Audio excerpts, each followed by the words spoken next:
Magandang gabi po sa inyong lahat. It's 8:31 in the evening, July 7, Tuesday, dito pa rin sa Pilipinas. Ricky Rivera po, sa totoo lang, para sa Current PH TV. Second day po ng impeachment trial ng ating kagalang-galang na Vice Presidente Sara Duterte. At nagkaroon na po ng first witness, ito pong NBI agent ni Kaninong. At bakit po? Ano po bang articles of impeachment ang isinala ngayon, yung Article 4, na kung saan ay pinaparatangan itong ating Vice Presidente na nag-betray daw ng public trust dahil sa di umano'y pagbabanta niya, no? Laban sa ating Presidente Ferdinand Bongbong Marcos Jr., yung First Lady at ang dating Speaker. No? So, pagbabanta para patayin ang Presidente ng Pilipinas. Sa ngayon po sa representante ng prosecution panel, si Attorney Defensor, sinasabi niya sa kauna-unahang pagkakataon daw, ganitong klaseng insidente ang nangyari.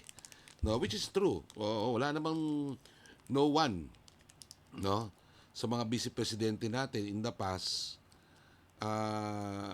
as wished the sitting president na mamatay siya, no? O patayin, o walang ganon, no?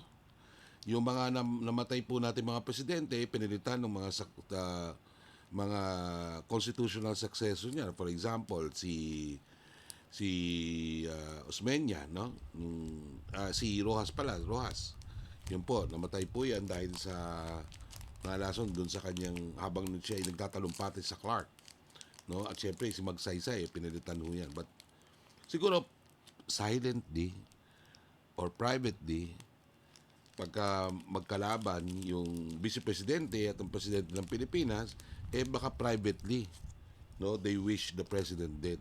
Pero ito po, ang peculiarity po dito is that di umano, ito po ay nangyari publicly. Sinabi ho mismo ng vice presidente doon sa kanyang press conference nung gabi na iyon, nung November, na kung saan, itong context na kung saan po ay yung kanyang chief of staff na si Zenaika Lopez ay parang nape-pressure. So, napag-alaman ng vice presidente, dali-dali siyang pumunta ng Kongreso, pumunta dun sa kwarto ng kanyang kapatid na si Pulong, at doon po nagpa-press conference. So, yun po yung context niya, no? So, kaya sinabi niya na, teka muna, sasagutin natin, no? Kung yung sinasabi ng depensa, dapat in context daw eh. Bakit po ba na na utter o napagsalitaan ng ganun-ganun lang ng vice presidente yung mga sumaksi dun sa kanyang press con na yun ang balak niya para sa Pangulo. No, ang context po niyan yung tanong ng Princess Maui, yung isang DDS. Sa totoo lang ho, kung titignan niyo yung nangyari, mukhang naglaglag dito yung Princess Maui dahil doon sa tanong. Ang tanong ho daw ay ito. Bago na sinagot ni ni Sara Duterte.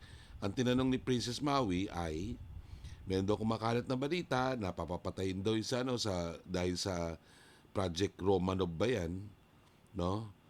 Na di umano ipapatayin yung buong angkan ng mga Duterte. At nagwo-worry itong si Princess Maui dahil pumunta mismo sa Kongreso itong Vice Presidente. Sa totoo lang, dapat hindi tinanong ni Princess Maui yon sa Vice Presidente. Bakit? Eh, yung tinanong po niya ay katang-isip. Ito po yung kumakalat ng mga balita ng mga panahon na yon na bulong-bulungan lang, mga chismis. So, tinanong po ng Princess Maui, itong ating kagalang-galang na Vice Presidente, ng isang chismis na sana hindi niya na itanong. Bakit? Kung merong mang existing na death threat dyan at talagang may gustong pumatay dyan sa Vice Presidente, Sara Duterte, edi sana hindi siya nakarating doon sa lower house, sa house. Nakarating po siya ng maluwanay doon.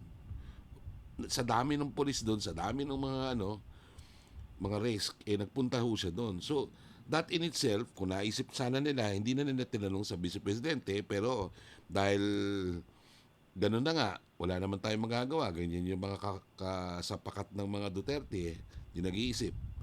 So, tinanong niya ngayon. So, nag-respond ngayon si Sara Duterte. Anong sinabi niya? Wag kang mag-alala, ma'am. Yung ma'am, yung Princess Maui. Sinecure na raw niya yung kanyang security. In fact, dinagdagan pa niya. No? Hindi lang niya sinagot yung sinasabi ni Princess Maui, dinagdagan niya ng ating Vice Presidente. At ano po ang sinabi po ng ating kagalang-galang na Vice Presidente?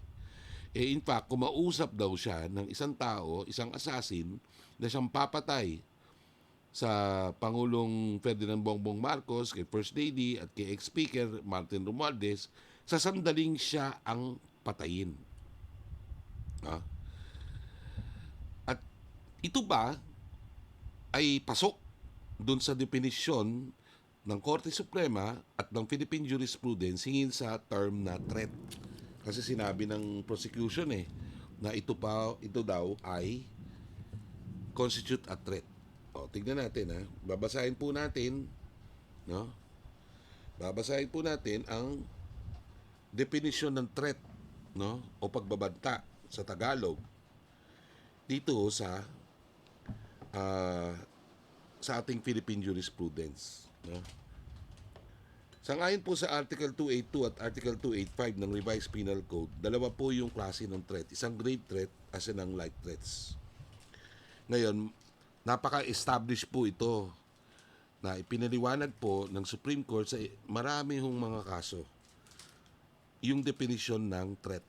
Ang sabi nila, a declaration of an intention or determination to inflict harm, injury, or evil upon another person by committing a wrong amounting to a crime.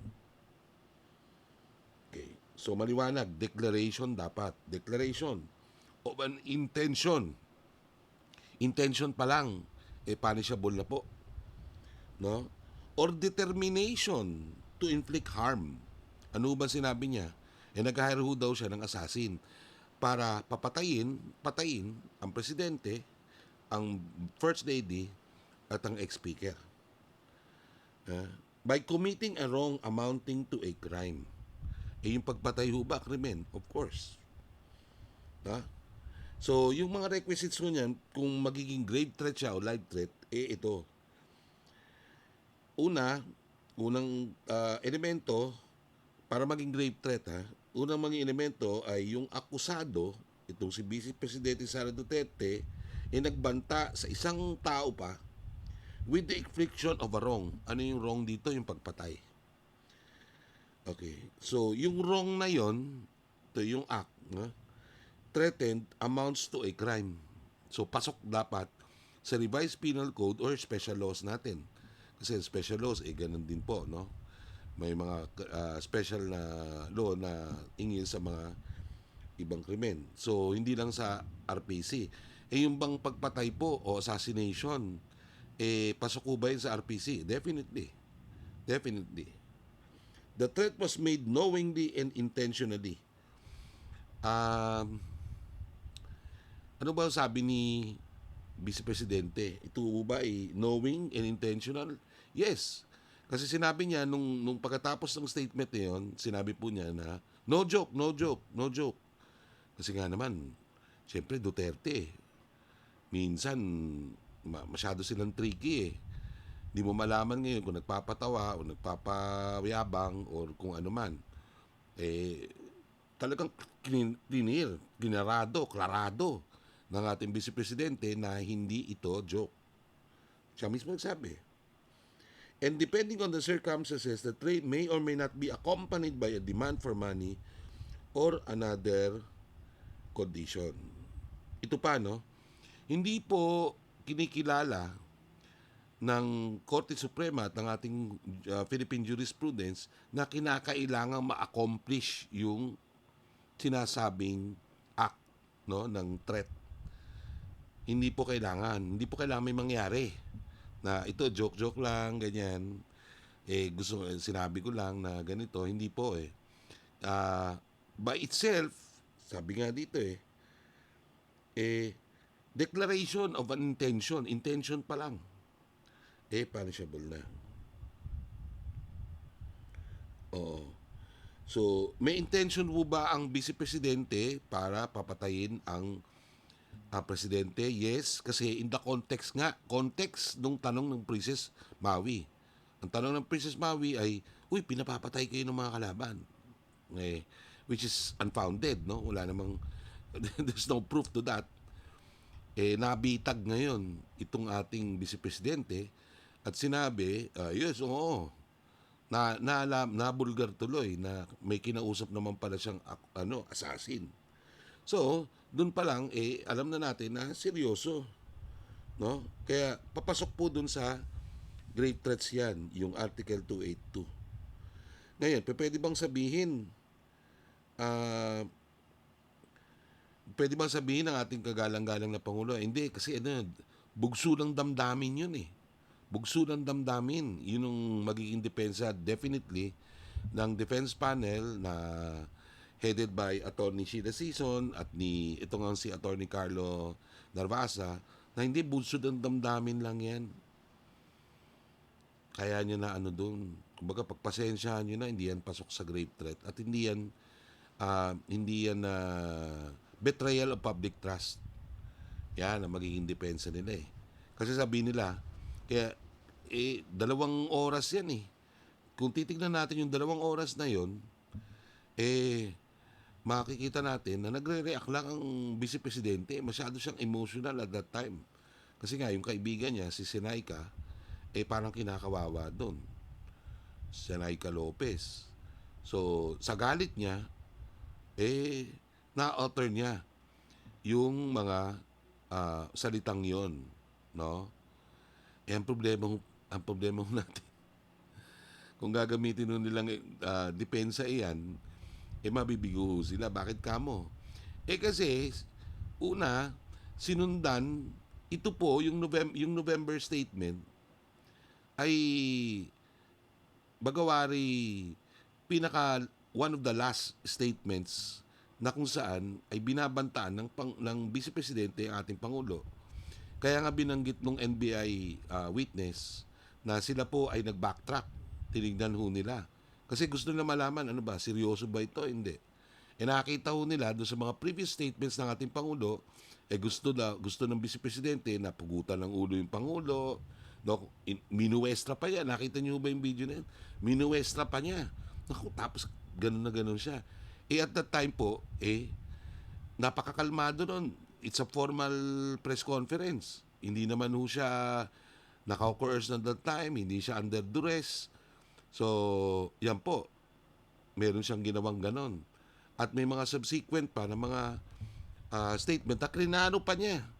No? Sa isang, kasi, alam mo, ang problema ko kasi ng ating Vice Presidente, dahil lumaki hutong mayaman, lumaki itong may kapangyarihan, at nakita niya mismo sa ama niya, at doon sa mga kasapakat ng ama niya, kung paano nila yurakin yung mga karapatan ng mga Dabawenyo at ng ibang tao, kala niya kaya niyang ganun na lang basta-basta na bantaan, no? Bantaan itong ating pinakamataas na chief executive, pinakamataas po na opisyalis de gobyerno yan. Siya po ang simbolo ng republika, whether we like it or not.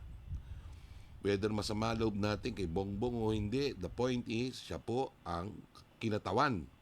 Opisyal na kinatawan ng ating republika at siya rin po ang mukha, no, ng ating demokrasya. Kahit na hindi siya demokratiko. Pero that's another point. So, malinaw ho na ito po ay isang pagbabanta. At sa assessment ko po sa nangyari ngayon sa second day, mukhang 2-0 yung score. Bakit naman 2-0? Dahil unang-una, dun sa first day na nililinaw yung mga rules, yan po ay sa pagpapasalamat natin sa impeachment court, nagawa nun ng para isang malinaw. So, yan po. At dito sa second, despite the many objections ni Attorney Narvasa, na legal counsel po ng ating Vice Presidente, ay unfortunately hindi niya napigilan yung pag-entra. Oo. Nitong mga video na ito, o video na ito na 2 minutes, na-enter na po bilang ebidensya. Yan po ang pinakamalakas na ebidensya na pwedeng ibigay. At maaaring yung iba pang mga video na kung saan ay nagbanta itong ating Vice Presidente, ay maaari ding maipasok bilang ebidensya. Ano bang consequence niyan, no? Anong epekto kapag naipasok na sa ebidensya?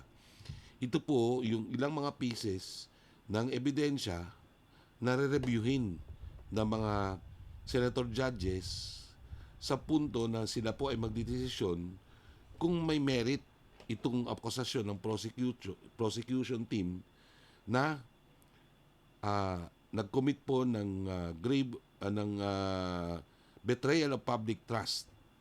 Ito po ang ating Vice Presidente. So,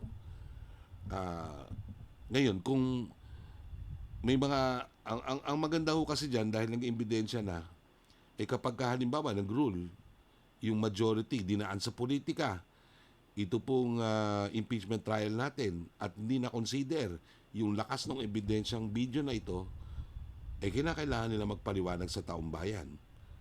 Bakit sila naniwala na ito joke-joke lang at hindi to betrayal of public trust. Alalahanin po natin yung prinsipyo ng betrayal of public trust ay nakaangkor doon sa Artikulo 11. At sumumpa po ang Vice Presidente natin na she will respect the Constitution, obey the laws of the land, sa dahil po dito sa bantang ito na makaklasify natin na grave threat, ay malinaw na nilabag ng ating Vice Presidente yung isa sa mga sinumpaan niyang na hindi niya gagawin, at gagawin niya, dahil doon kinakailangan ho niya talagang matanggal sa pwesto. So mukhang pumalpak itong defense ngayong araw na ito sa kabila po ng pagbisita ng ating Vice Presidente, bumisita na nga, hindi pa nagpakita pa rin sa trial. Ako po, sa totoo lang, hindi ako nagtataka dyan sa behavior po ng mga Duterte. Bakit kamo? Meron nung presidente, di ba? May mga insidente na kung saan ang tatapang kuno, tatapang, kapag kinol yung bluff, di sumusunod. One example, yung kanyang tatay, si dating Pangulong Rodrigo Roa Duterte, nung mayor pa yan ng Davao at tinakusang pumatay ng isang broadcaster. Anong ginawa nung Manila-based broadcaster? Pumunta doon sa Davao at hinamon ng barilan. Ito pong dating presidente, Duterte, yung tatay ni Sara ngayon, na alas 7 ng madaling umaga, magpupunta sila doon sa plaza, maghaharapan sila, baril sa baril, kinol po yan ng presidente, ng mayor dati ng Davao at naging presidente natin, Rodrigo Roa Duterte, na supposedly matapang, pumapatay ng tao, etc. etc. Hindi ko siya nagpakita. Ito pa isa, ano pang isa, hindi na rin ako nagtataka dahil yung kapatid niya, si Baste, napatapang-tapang ngayon. Akala mo kung sino, kung ano-ano pinagsasabi, nagmumura pa, etc. Na ngayon mayor naman ng Davao, naghamon, di ba? Naghamon na magsuntukan sila, boxing, nitong si General Torre, na ngayon MMDA. Alam mo naman, syempre, masama loob nila dahil si General Torre, siyang naging daan upang huliin si Kibuloy at yung tatay niya, hinuli. So, suntukan daw. Ginawa ni Torre. Anong ginawa ni Torre? Sige, kinol yung bluff. Hinintay si Baste na pumunta dun sa lugar kung saan ay magbaboxing. Boxing na nga no? Kung ako yan, suntukan talaga, wala nang gloves. No? Kung talagang matapang ka. Ano nangyari? Wala. Ala rin. Wala. Wala. Hindi yung nagpakita yung Baste. At nagdahilan na kung saan, nakalimutan ko na. Kaya yan. Kung ako nga dun sa prosecution, lastly, para mapabilis ang proseso, susupinahin ko itong Vice Presidente. Bakit? At ihaharap ko yung ebidensya, yung video. Oo, pwede ho yun eh. To authenticate. Bakit? Eh, authenticate, tatanungin ko, Vice Presidente, kayo ba yung nandun sa video? Pag kinailan niya, hindi, fake yan. Makikita noon ng taong bayan, makikita ng taong bayan, ang tunay nating Vice Presidente. Pag siya, hindi ako yan. Boses mo ba yan? Witness? Sasabihin ng Vice Presidente, i-deny niya, hindi ko boses yan. Ewan ko na ho kung anong klaseng reputasyon pa ang matitira dito sa ating Vice Presidente kapag ginawa niya yan. Maraming salamat po.